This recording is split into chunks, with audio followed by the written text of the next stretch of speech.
tema da pregação de hoje realmente aconteça, de verdade, porque precisa acontecer hoje na nossa vida.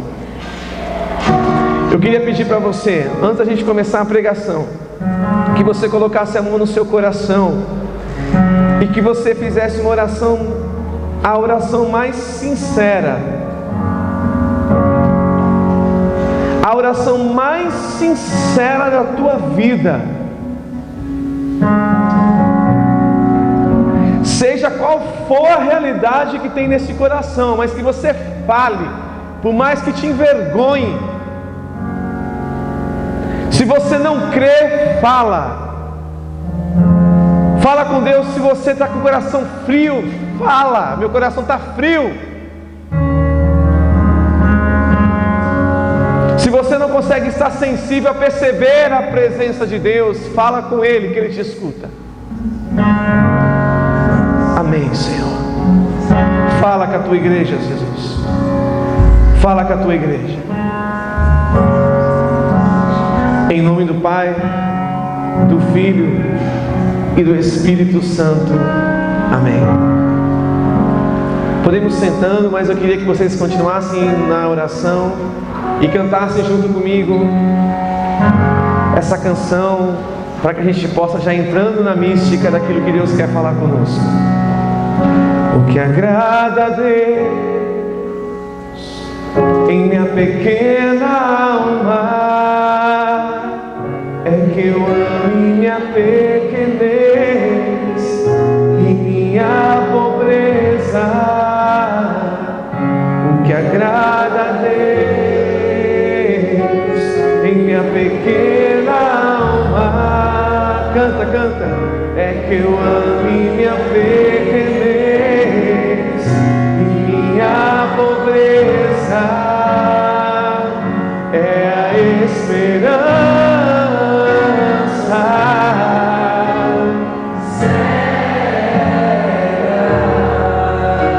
que tenho em sua misericórdia. É a esperança cega que tenho em sua misericórdia. Toda a igreja, vai lá, o que agrada a Deus. Vocês. É que eu amo minha pequenez e minha pobreza. Ouça, solta a voz. O que agrada a Deus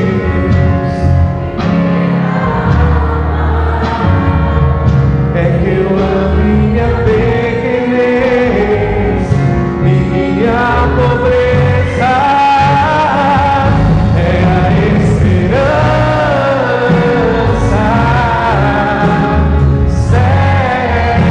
cega que tenho em sua misericórdia. É a esperança cega que tenho em sua misericórdia. Só a igreja, a esperança. É a esperança. Quero te ouvir, vai. Que tenho em sua misericórdia. A esperança é a esperança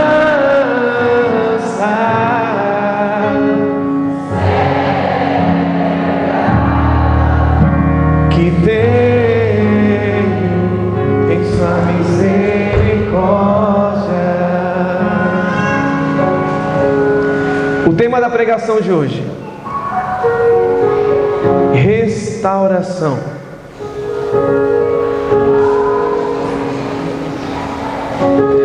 E como eu disse no começo, todos nós que estamos aqui hoje, sem exceção, sairemos dessa igreja restaurados.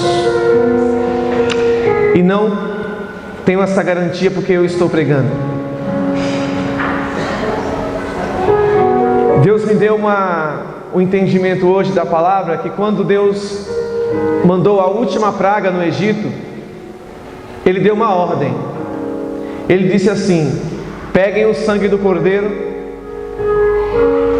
e aqueles que creem, façam uma marca na porta com o sangue do cordeiro, porque os meus anjos vão passar a noite, e todas as casas que não estiverem marcadas, o primogênito daquela casa morrerá.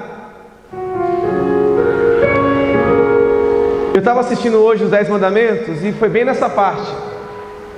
E na hora que Deus mandou, porque Deus cumpre o que Ele fala, Deus cumpre o que Ele diz, toda a promessa de Deus se cumpre, porque Deus é um Deus de promessas e um Deus de palavra, Ele cumpre suas promessas.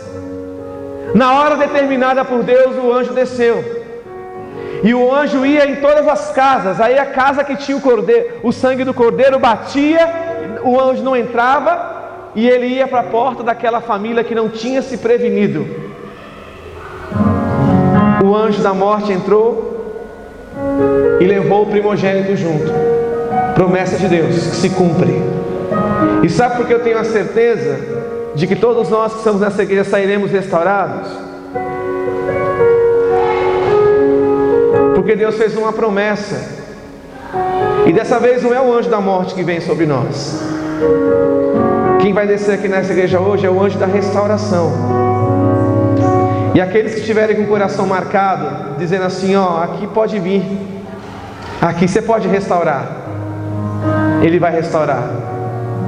Agora aqueles que estiverem com o coração fechado, que não marcarem, Ele não vai poder fazer restauração. Você quer a restauração de Deus? Então agora você fecha os seus olhos e vai dentro do seu coração. Agora você vai lá dentro do seu coração e vai marcar o seu coração, dizendo assim: ó, aqui o Senhor pode restaurar hoje. De verdade, aqui o Senhor pode restaurar hoje. Amém?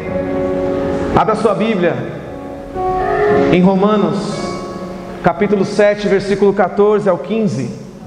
Nós vamos ver uma palavra do Senhor hoje, e Deus vai falar com a sua igreja de modo direto, com que todos saiam daqui restaurados. Amém?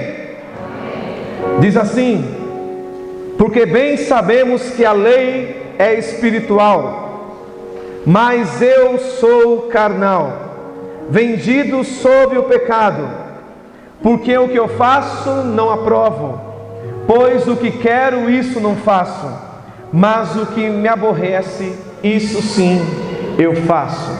Palavras do Senhor. Nem sempre sei fazer o bem que quero, e muitas vezes me vejo fazendo mal que não gostaria de fazer.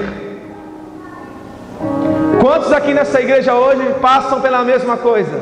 Levanta a mão para mim. Nem sempre sabe fazer o bem que quer, e muitas vezes se pega cometendo mal que não gostaria de fazer. Quantos aqui hoje pode dizer, levantar a mão e dizer: eu estou nessa lista aí. Nem sempre eu sei fazer o bem que eu quero. Eu tenho o bem dentro de mim, mas eu não consigo colocá-lo em prática, e muitas vezes eu me vejo fazendo mal que eu não gostaria de fazer. Isso, a palavra do Senhor hoje vem nos dizer que dentro de nós existe uma guerra. Meu irmão, minha irmã, que os seus olhos hoje estejam fitados na palavra de Deus. Dentro de nós então existe uma guerra contra a nossa vontade e as nossas ações. Não é verdade? Nós queremos fazer o bem, nós queremos ser honestos, nós não queremos ficar falando mal de ninguém, nós não queremos gastar nosso tempo com fofoca, com intriga, mas quando a gente vê, estamos lá no meio. Nem sempre quero fazer isso, mas muitas vezes me pego fazendo mal que eu não gostaria de fazer. Ou seja, o nosso coração é bom, as nossas vontades muitas vezes são boas. Quem aqui presente não gostaria de viver em paz? Só eu? Quem quer viver em paz? Mas você percebe que muitas vezes o inferno que entra na sua vida é causado por você? Pelas suas escolhas? Então hoje nós vamos travar uma guerra entre a nossa vontade e a vontade de Deus. Muitas pessoas se perdem no meio do caminho, se perdem no meio da igreja, não continuam mais a caminhada. Muitos começam querendo uma vida religiosa, muitos querem uma vida santificada, muitos querem viver uma vida com Deus, mas muitos param no meio do caminho. E por que muitos param? Porque descobrem a dificuldade. Muitos chegam nessa igreja querendo uma vida santificada, querendo uma vida com Deus, mas porque não estão maduras, por conta de uma intriga, por conta de algo que alguém disse, logo vai embora, não quer continuar na igreja. E hoje, infelizmente, presta bastante atenção no que eu vou te dizer, infelizmente na igreja está se levantando uma geração de pessoas que querem servir a Deus, pessoas que amam a Deus, pessoas que querem ter um relacionamento com Deus, querem tocar na igreja, querem cantar na igreja, querem pregar, querem servir, mas não querem pagar o preço, não quer pagar o preço, não quer cruz, não querem comprometimento com o Senhor, não querem um relacionamento. Querem cantar, querem tocar, querem vir aqui pregar, querem fazer um monte de coisa, querem ser intercessores, querem participar do TLC, do FSJC, do ECC, querem fazer tudo, do Levanta-te, mas não querem dificuldade. Dificuldade não pode ter. A primeira dificuldade que vem, quer ir embora, não quer mais continuar na igreja, e detalhe, ainda sai colocando a culpa nos outros. Eu não quero porque na igreja o pessoal fala uma coisa e vive outra. Eu não quero porque eles fazem uma coisa que eu não gosto. Isso às vezes não tem nada a ver com a culpa do irmão. Muitas vezes é porque a gente não tem coragem de reconhecer que a gente é imaturo e que a gente é mimado. Engraçado que no meu serviço eu penso assim, eu não concordo com o que todo mundo faz lá. Você concorda no seu? E por que você não vai embora do seu serviço? Porque você precisa, não é verdade? E você acha que você não precisa de um relacionamento com Deus só porque os outros não fazem o que você quer?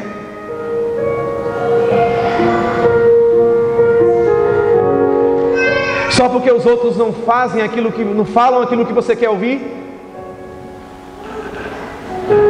Esses dias eu estava ouvindo uma irmã conversando, eu estava conversando com uma irmã e ela falou assim: eu gosto muito desse pregador. Eu falei: Nelson, mas que bom. Por que você gosta dele? Eu não sei, eu não entendo nada do que ele fala, mas eu gosto das coisas que ele fala. Aí eu fiquei pensando assim, mas e de quem você não gosta? Eu não gosto desse. Por quê? Porque ele diz coisas que me incomodam. E eu falo: então é esse que você tem que ouvir. É esse cara que você tem que ouvir. Porque ele tira você da sua condição, da sua, como é que a gente chama? Zona de conforto. Mas a gente não quer. Essa geração que se levanta agora não quer esse tipo de relacionamento. Quer coisas fáceis, não quer sofrer, não quer ser questionado, ninguém pode fazer nada que ele não gosta, pronto, quer ir embora da igreja. E andar com Jesus exige uma coisa muito dolorida. Pergunte o quê? Pergunte o quê? Renúncia. Não tem como andar com Jesus se você não renunciar. E infelizmente, não foi eu que inventei essa regra. Quando eu cheguei, essa regra já estava aqui. Para andar com Ele tem que renunciar. E ponto final. Não tem jeitinho brasileiro no relacionamento com Deus. Não tem jeitinho brasileiro. Ou é ou não é. Não tem mais ou menos. Não tem o que eu quero. Não tem quando eu quero. O relacionamento com Deus é decisão. Essa semana, dia 4, se eu não me engano, foi dia de São Francisco de Assis, não foi? A Jaque não está aqui, né? A esposa do Clécio. Eu queria que ela estivesse aqui para mim falar com ela que Deus falou com ela, né? Tem gente que acha na igreja que se não fizer alguma coisa, se não cantar, tocar, se não tiver uma função, não é igreja, né? Não está com Deus, não é verdade? Tem gente que está sentado aqui, por exemplo, que fala assim: ah, mas eu não faço nada na igreja. E ela acha que só porque ela não faz, ela não é. Aí eu queria usar o exemplo da Jaque. Essa semana, dia de São Francisco, ela mudou a foto do Facebook dela. E foi bem num dia que eu estava na minha casa. Teve um dia dessa semana que eu não trabalhei, que eu fiquei em casa. E eu estava na minha casa, sozinho. E ali passando, né, os canais. E na minha casa tem TV a cabo, né? Tem essas TVs, não é a cabo, essas TVs pagas. E quem é que tem? Levanta a mão. Quando você vai passando assim, tem uns canais que são impróprios, não são? Sim ou não? Todo mundo sabe o que eu estou dizendo, né? E eu estava sozinho. Aí chegou no bendito canal, maldito canal impróprio. Qual era a minha vontade? Assistir. Aí eu passei rápido. Aí o Satanás falou: volta lá. Eu não posso voltar. Volta lá. Eu não posso. Volta, está acontecendo uma coisa fantástica. Eu falei: eu sei, mas eu não posso. E quando eu estava perdendo a guerra, porque eu estava perdendo a guerra já, aí eu fui mexendo no meu celular. Na hora aparece a foto da Jaque. Ela colocou uma foto de São Francisco e a frase dizia assim: quem tudo renuncia, tudo receberá. Vamos repetir isso? Quem tudo renuncia, tudo receberá. De novo. Quem tudo renuncia, tudo receberá. E naquela hora eu descobri que o meu relacionamento com Deus não está ligado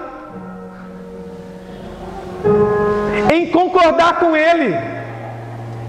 Olha aqui para mim, eu descobri na quinta-feira que eu não concordo com Deus, que muitas de suas regras me incomodam. Eu descobri que muitas das coisas que Ele pede eu não quero fazer. Eu descobri que muitas coisas que Ele determina como verdade para mim é dolorido. E eu pensei: Senhor, é muito difícil te seguir, é muito difícil continuar. E a vontade de Deus sempre tem que prevalecer. Amém? Sim ou não? E por que eu descobri que eu não concordo com Deus? Porque muitas vezes aquilo que Deus pede, você não vai concordar mesmo, meu irmão. Você não vai concordar mesmo, vai doer mesmo. Você quer saber se o seu relacionamento com Deus, se você tem um relacionamento com Deus, quando você perde a sua paz? Oxe, Sidney, eu achei que quanto mais relacionamento que eu tivesse com Ele, mais paz eu teria. Não. Quanto mais relacionamento você tem com Ele, mais guerra, mais luta, mais confronto. Porque você quer o tempo todo fazer a sua vontade. E Deus vem com a vontade dEle, e você com a sua, e Ele com a dEle. É uma guerra. Fala para o irmão que está do seu lado: acorda, isso aqui é uma guerra. De novo, acorda, isso aqui é uma guerra.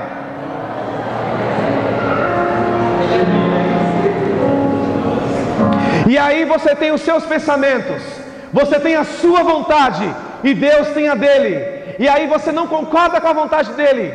O que você faz? O que muita gente na igreja tem feito: vai embora. Ah, eu não concordo com isso, isso está errado. O que faz? Vai embora. Viver uma vida pautada sobre as suas regras, sobre as suas leis, que é o mais fácil. O mais fácil não é ir embora, igreja. O mais fácil não é pegar as coisas e ir embora. E o que é mais fácil ainda? Colocar a culpa nos outros. Eu estou indo embora porque fulano fez tal coisa, porque fulano falou tal coisa. É o mais fácil.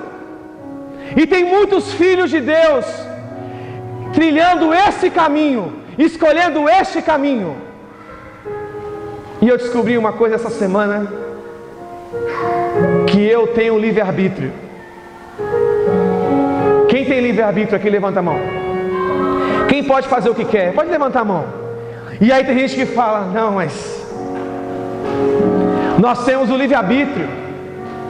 Eu faço o que eu quiser, não é? Eu sou livre. Eu descobri uma coisa, realmente eu tenho livre-arbítrio. Eu posso escolher. Eu posso escolher entre o céu e o inferno. Quando a gente diz que a gente tem um livre-arbítrio, parece que tem 700 opções à nossa frente, não é? Mas não. Nós temos o livre-arbítrio para escolher céu ou inferno, não tem outra coisa. As suas escolhas, você é livre para fazê-las. Ou para o céu, ou para o inferno, meu irmão. Se você é cristão, nem adianta vir com essa conversinha de que eu não gosto na igreja porque eles falam mais do diabo do que de Deus. Eu não sei então qual foi a Bíblia que você leu, porque a Bíblia que eu li, ele falou muito mais do inferno do que do céu. O próprio Cristo falou mais do inferno do que do céu. Você tem uma escolha. Você realmente tem um livre-arbítrio entre céu e inferno. O que você escolhe?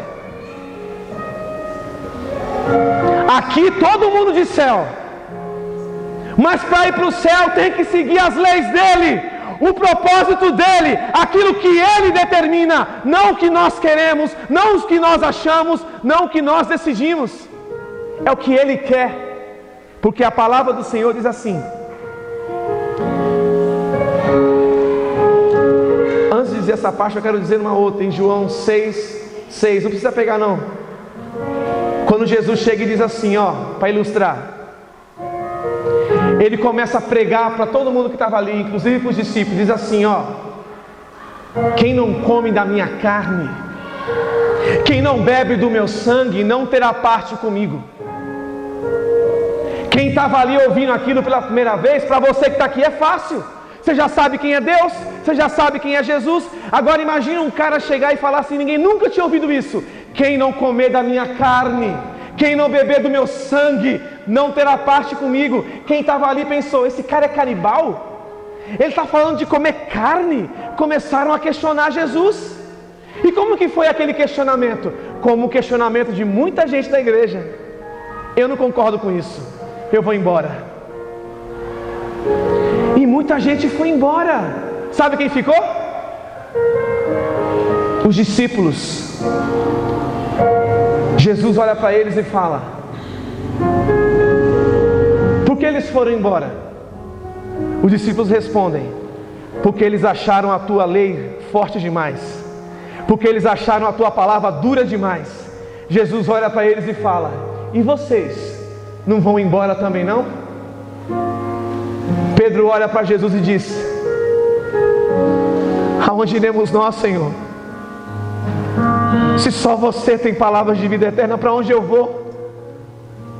E detalhe, Jesus não foi atrás dos outros que foram embora, falou, não, voltem por favor, eu vou mudar a lei, eu vou mudar a regra, não foi isso que eu quis dizer. Não, essa é a regra.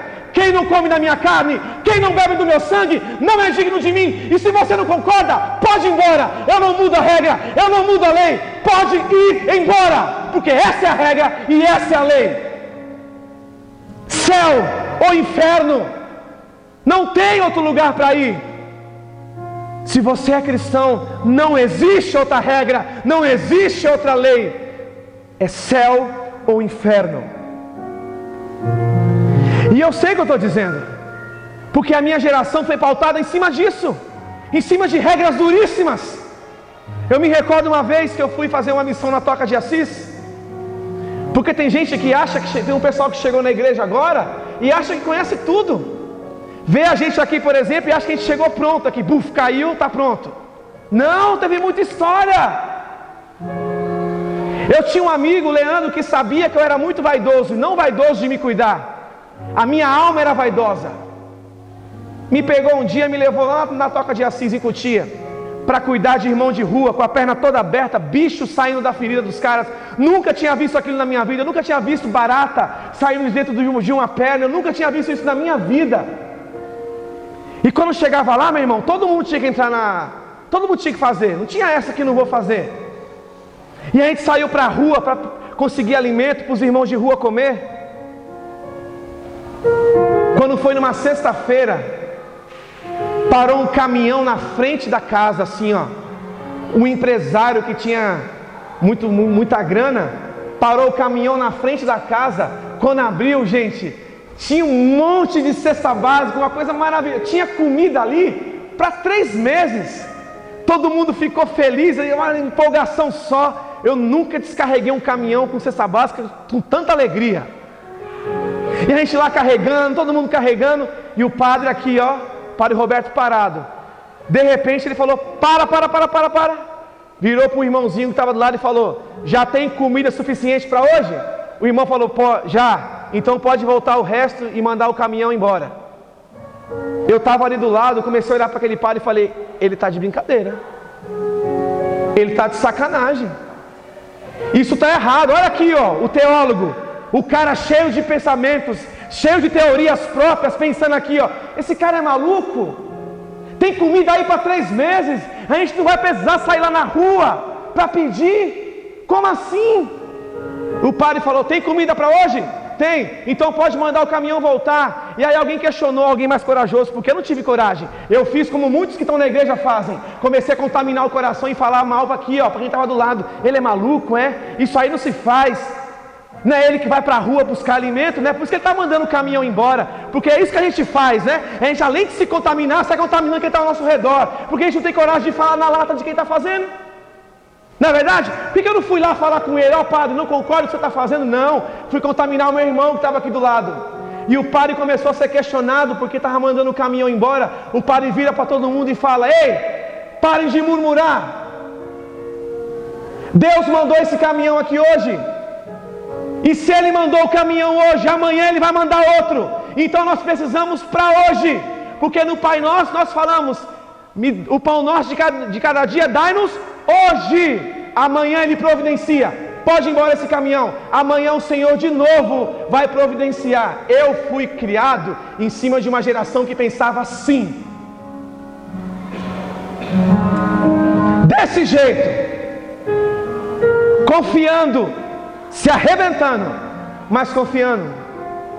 Um outro exemplo: há uns 12, o Levante vai fazer 15 anos, acho que uns 14 anos atrás, nós fomos fazer, o Levante ainda era na terça, e a gente estava tudo animado, né, porque a gente foi para um encontro, e à noite, gente, pra vocês terem noção, foi o último show que ele fez no Brasil, o Martim Valverde.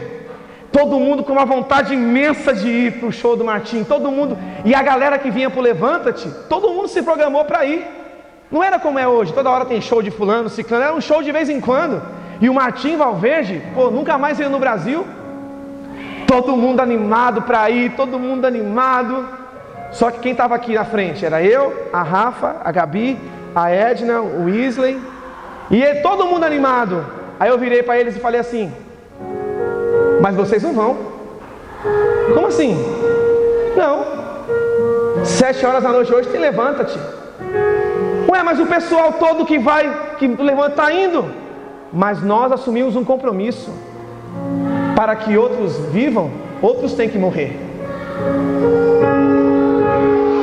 E naquele dia Deus ainda aprontou com a gente. Não veio ninguém. Ficou só a gente aqui. Foi uma geração que cresceu em cima de leis como essa. Deve ser por isso que faz 15 anos que vocês olham para um lado, você vê a Rafa, você vê a Gabi, você ainda vê o Wesley ali, você vê o Júnior, você ainda vê o Sidney. Por quê? Cresceu pautado sobre uma verdade. Não cresceu em cima de mentira, não cresceu em cima de vaidade. Apanhou, não estou dizendo que somos melhores, mas crescemos em cima de uma verdade. A gente apanhou, mas a gente não foi embora choramingando. Ficamos aqui.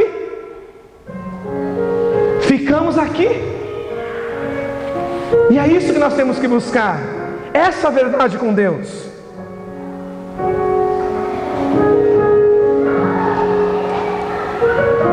Eu contei uma vez para vocês a história de Naamã.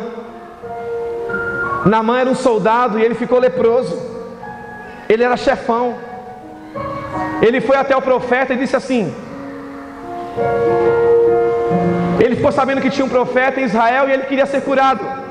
Presta atenção aqui. Ele queria ser curado. E ele ficou sabendo que esse profeta lá em Israel curava. Ele foi. Quando chegou lá, o profeta falou, nem recebeu ele.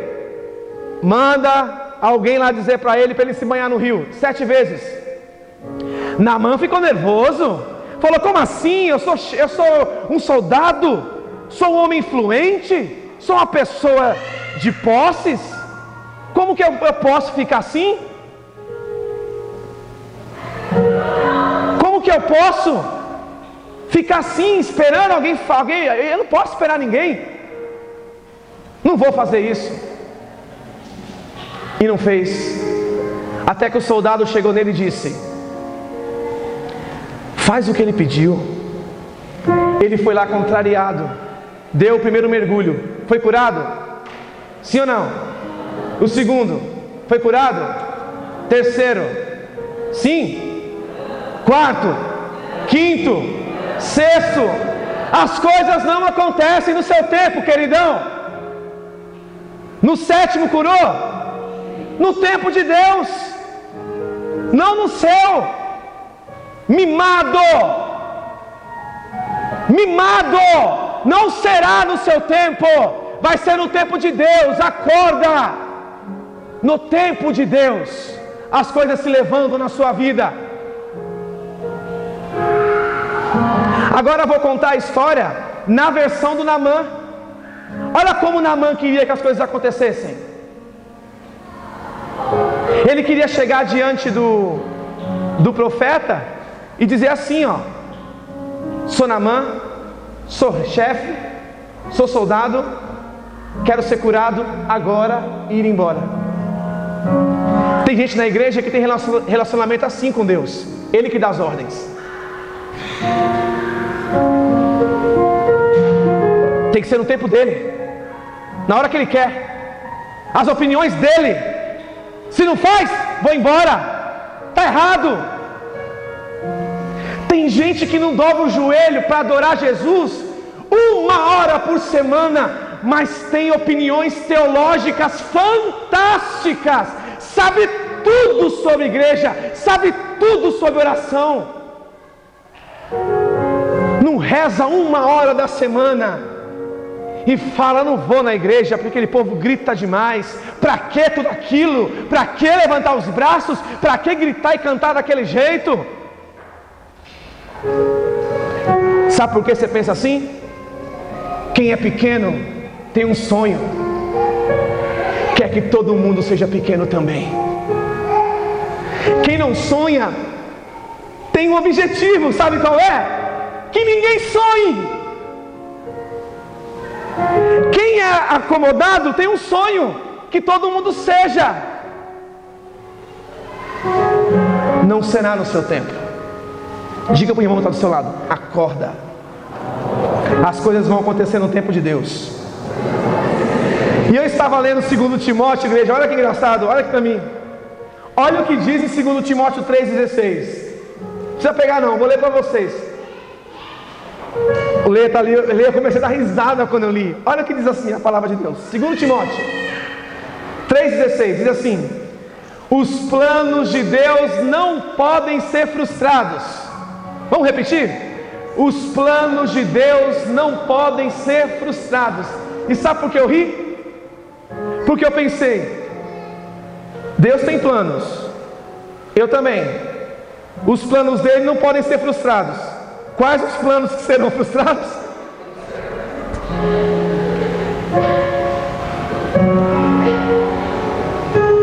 Se os planos dele não podem ser frustrados, quais os planos que serão? Diga bem alto, o meu. O meu. O irmão agora, o seu. Porque os planos de Deus não podem ser frustrados. Se você crê nisso, aplauda o Senhor.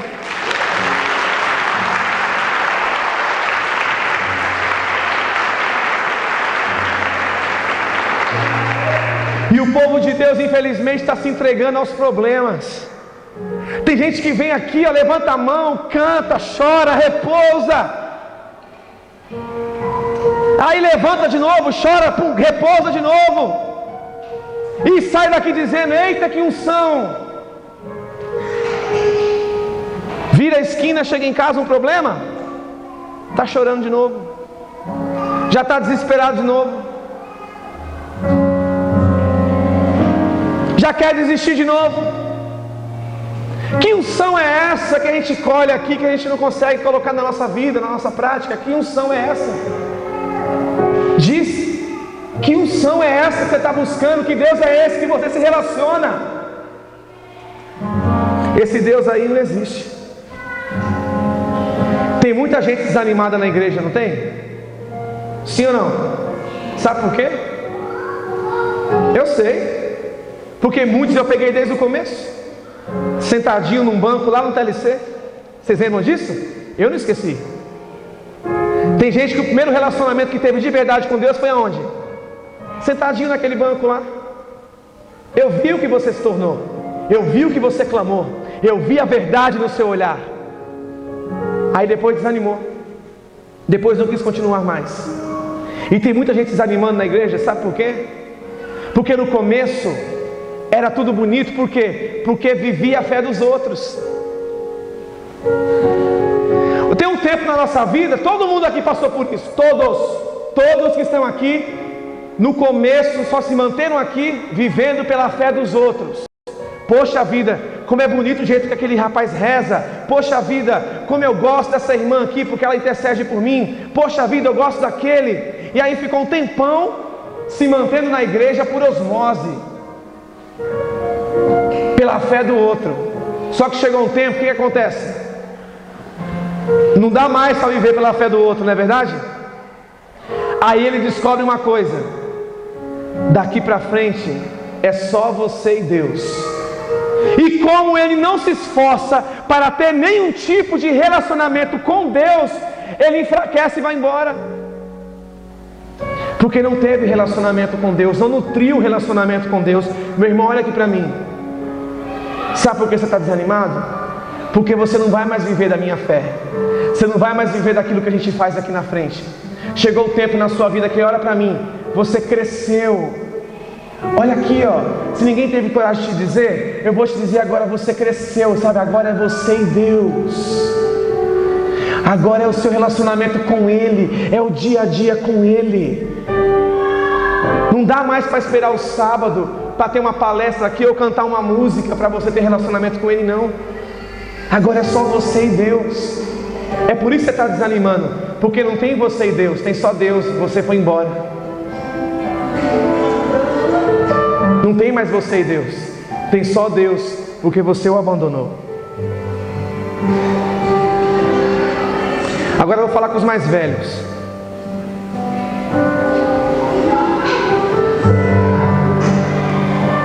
Deus não enjoou de você porque trouxe os mais novos. Deus não enjoou. Deus esqueceu você. Por isso que Ele deu esse tema para nós: restauração. Eu quero pedir para vocês que olhem para as duas imagens que estão aqui. Nossa Senhora da Assunção, né? Essa? Da Assunção e São Roque. Olhem.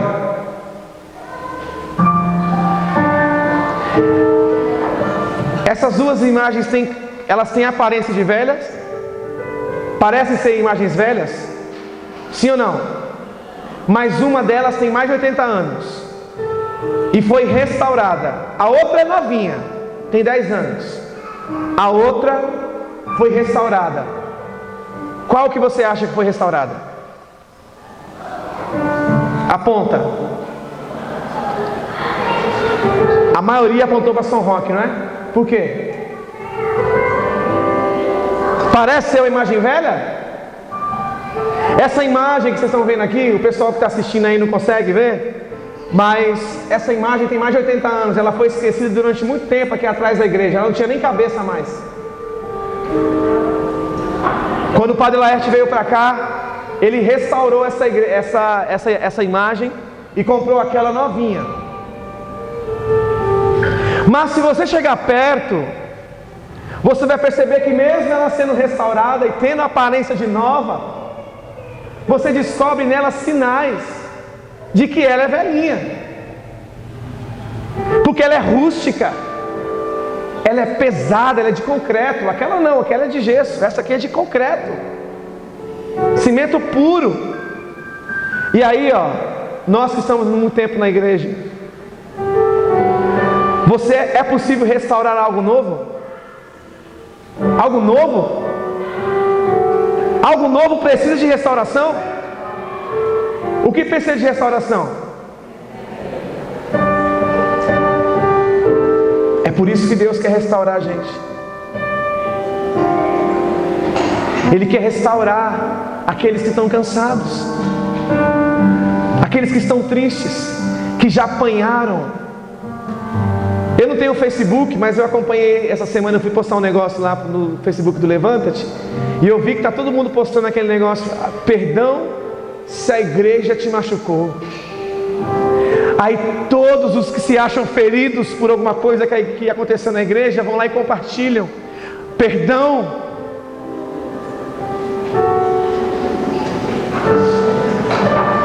Você se acha tão fora da igreja que quando alguém coloca lá perdão pelos machucados que a igreja te fez, você pensa em outras pessoas. Você não se coloca dentro dela, porque você também machuca, você também fere pessoas. Para de achar que só você é o machucadinho, para de achar que é só você que é afetado. Você também afeta, você também machuca, porque nós somos um corpo. Quando você chegar no céu, não vai ter só um espaço reservado para você. No céu tem um espaço reservado para a igreja de Cristo, e a igreja somos todos nós. Então, se a igreja fere alguém, você é espelho disso, assim como eu. E detalhe, eu discordo completamente. A igreja não agride ninguém, não machuca ninguém. Quem machuca somos nós. E também isso é muito relativo, né? Tem gente que se acha machucado porque ouve uma verdade na pregação. Eu fico pensando, ainda bem que o Padre Léo morreu. Deus sabe o que faz. Que essa geração aqui não aguentava ouvir o Padre Léo. Não ia aguentar não. Eu não gosto desse padre não, eu gosto do outro. Aquele que fala só coisa bonita, que é dócil, que fala, não tem problema não. Teve um jovem que chegou em mim e falou: Sidney, eu até que enfim encontrei um diretor espiritual. Eu falei: que ótimo. Fui até me confessar com ele e ele me acalmou. Eu falei: por quê? Porque ele falou que masturbação não é pecado. Eu falei: quem está mais pecando nessa história é você, sabia? Ele: por quê? Porque você foi procurar, você procurou, você foi de padre em padre, até achar um que fala o que você quer, porque você é mimado, você não quer crescer, você quer ser o resto da sua vida um idiota, você não quer confronto, você não quer ser restaurado, você quer ser mimadinho a vida inteira. Então você encontrou um padre que, por mais que fale que isso aí é uma mentira, tá? Isso é mentira. Então vamos pegar o catecismo da igreja e vamos rasgar, porque está lá, masturbação é pecado. Mas o padre falou que não, então vai você e ele para o inferno, os dois juntos, de mão dada. Pronto. Mas por que ele gostou? Porque falou o que ele quer. E a gente está o tempo todo buscando algo que justifique. É igual em casa. Se o pai bloqueia, corre para a mãe. Se a mãe bloqueia, corre para o pai. Quando nenhum dos dois dá mais jeito, corre para a avó. Isabela ontem saiu comigo com a Gabi, pediu um brinquedo para a Gabi. Gabi não. Pediu para mim, eu falei não. Sabe o que ela falou no carro? Amanhã eu vou na casa da minha avó e vou falar para a vovó Cida comprar para mim, que ela vai comprar mesmo. É assim que a gente faz com a nossa fé. A gente sai buscando até encontrar alguma coisa que não nos confronte. Infelizmente está cheio de gente assim.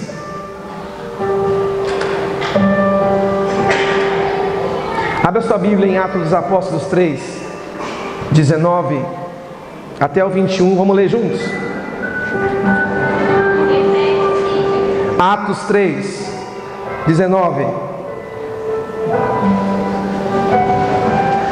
Arrependei-vos, pois, e convertei-vos, para que sejam apagados os vossos pecados, e venham assim os tempos do refrigério pela presença do Senhor, e envie Ele a Jesus Cristo, que já dantes vós foi pregado, o qual convém que o céu contenha até que os tempos da restauração de tudo, dos quais Deus falou pela boca de todos os seus santos profetas desde o princípio. Palavras do Senhor.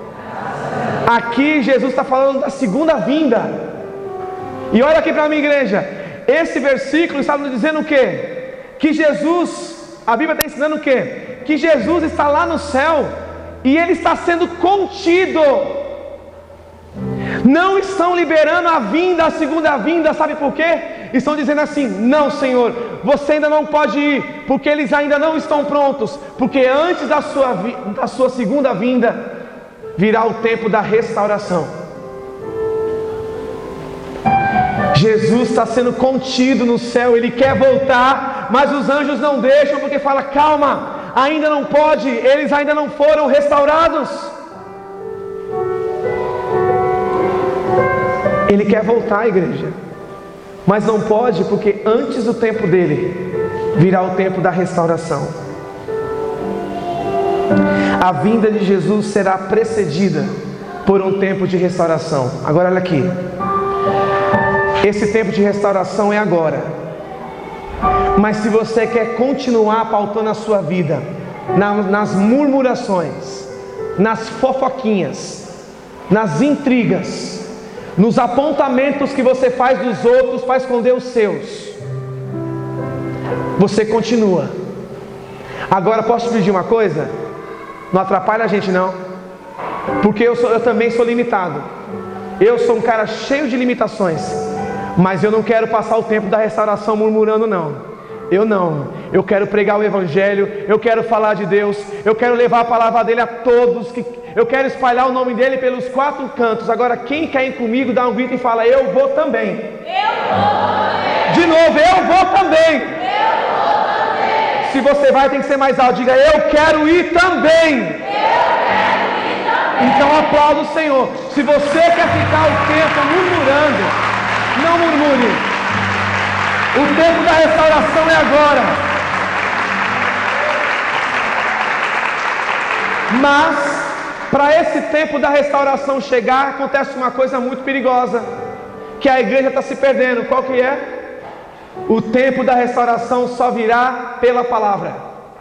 E aí você pega o Salmo 19, versículo 7, não precisa ler, que eu vou ler para você, que diz assim: a lei do Senhor é perfeita e revigora a alma. Os testemunhos do Senhor são dignos de confiança e torna sábios os inexperientes. Se você é inexperiente, o Senhor vai te fazer sábio pela palavra. Leia a palavra.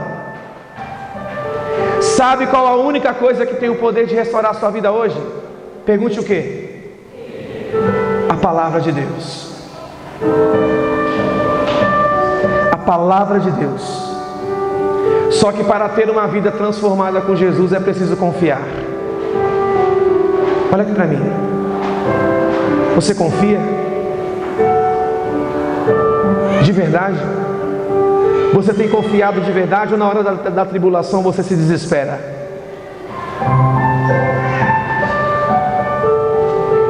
Se você se desespera, você não tem confiado. Tem que confiar. E vocês estão ouvindo isso de uma pessoa que tem confiado muito no Senhor. Às vezes vacila, mas eu tenho confiado no Senhor, senão eu não estaria aqui. Eu garanto isso para vocês. Confia. Confia no Senhor.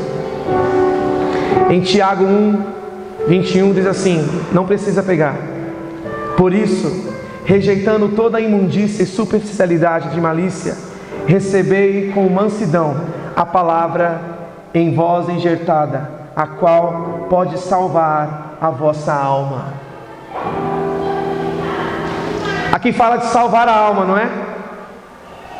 E essa palavra salvar, ela tem a sua origem do grego que vem sotero, que significa salvação, Mas quando Jesus fala de salvar a alma, Ele não está falando do solteiro, Ele está falando do sozo.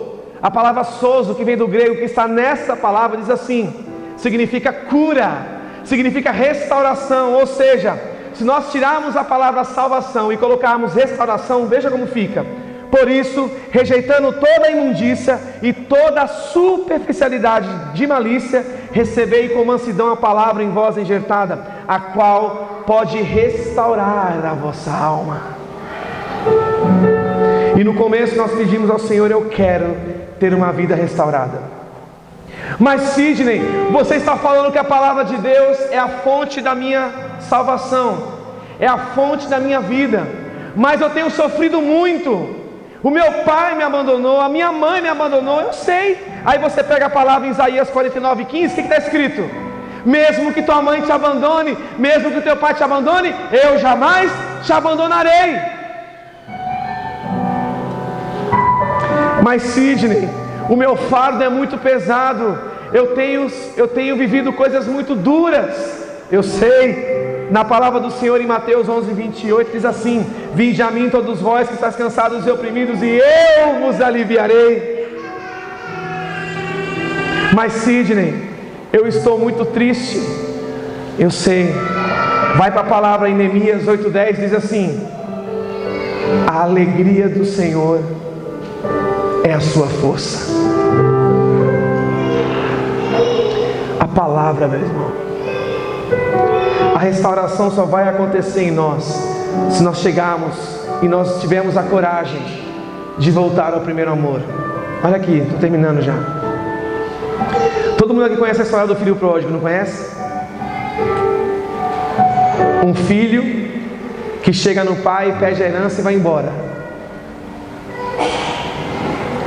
O outro filho fica, não é verdade? E nessa história nós encontramos duas personalidades que estão aqui dentro da igreja hoje. O filho que foi embora se perdeu aonde? Longe do pai.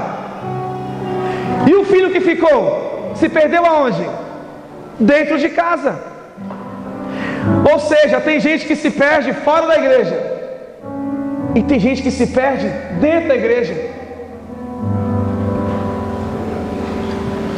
E aí Satanás, sabendo que ele não pode nada contra o pai.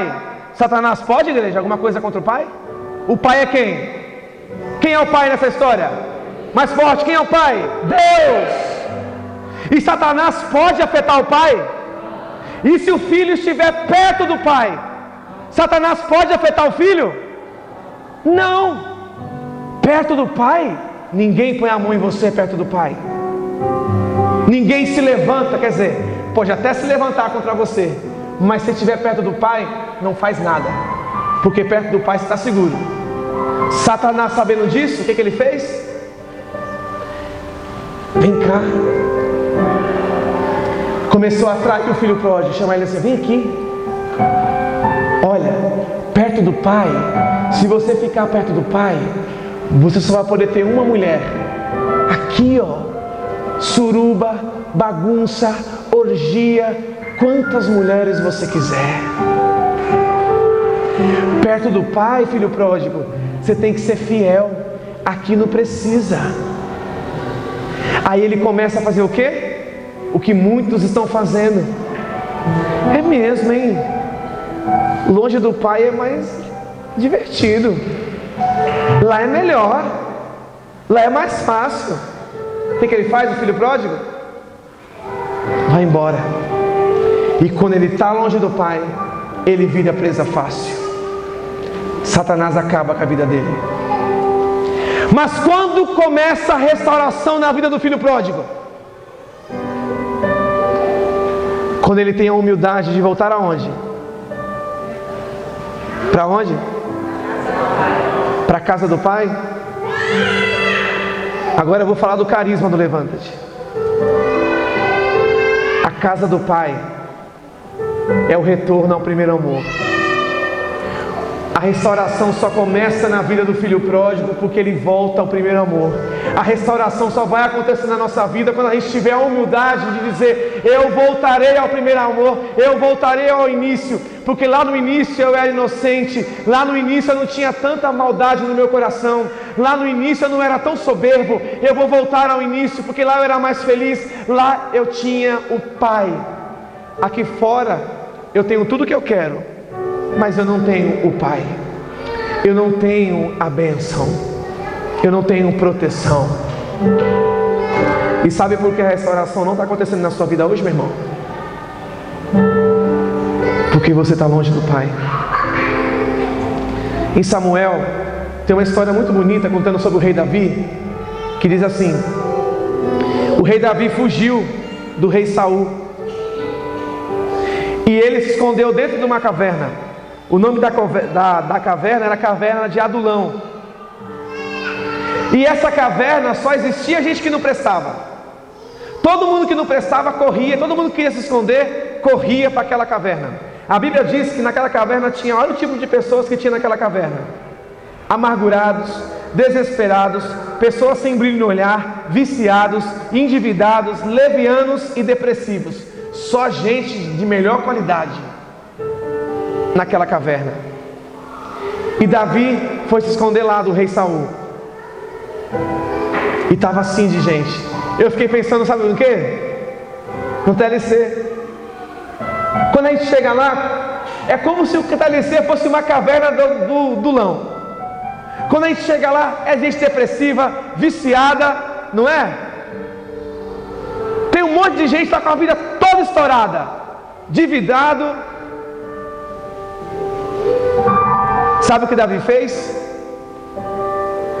Quando ele chegou naquela caverna, ele olhou para aquele monte de gente que ninguém queria relacionamento com eles, tudo destruído. Na hora que eu li isso, eu pensei, eu me achei na Bíblia até que enfim. Não estou querendo me comparar a Davi não, mas eu descobri o que eu dediquei para fazer minha vida inteira. Quando ele olhou para aquele monte de gente que não brilhava, ele falou assim: vou dedicar minha vida a cuidar desses aqui, até no dia que eles voltarem a brilhar. E sabe o que aqueles homens se tornaram? Na mão de Davi? O maior exército da Bíblia. Antes de Davi eles eram depressivos, amargurados, sem esperança. Depois de Davi se tornaram o maior exército. Nós que estamos aqui hoje, vamos entrar naquela casa, naquela caverna de Adulão, e quando nós chegarmos lá, a gente não pode perder tempo. Nós temos que fazer deles nossos soldados. Detalhe, nós temos uma guerra. Nós vamos travar uma guerra. Já estamos travando a guerra. Só que olha aqui para mim, principalmente os mais choramingosos, os que mais murmuram, reclamam. A nossa guerra não é uns contra os outros. Nós não somos inimigos, põe na sua cabeça. Não é só porque a gente diverge de uma opinião, não é só porque a gente não fala a mesma língua, nós não somos inimigos. Nós apenas temos opiniões diferentes. Cresce! Nós não somos inimigos. A palavra de Deus diz o seguinte, que os nossos inimigos são as almas do inferno,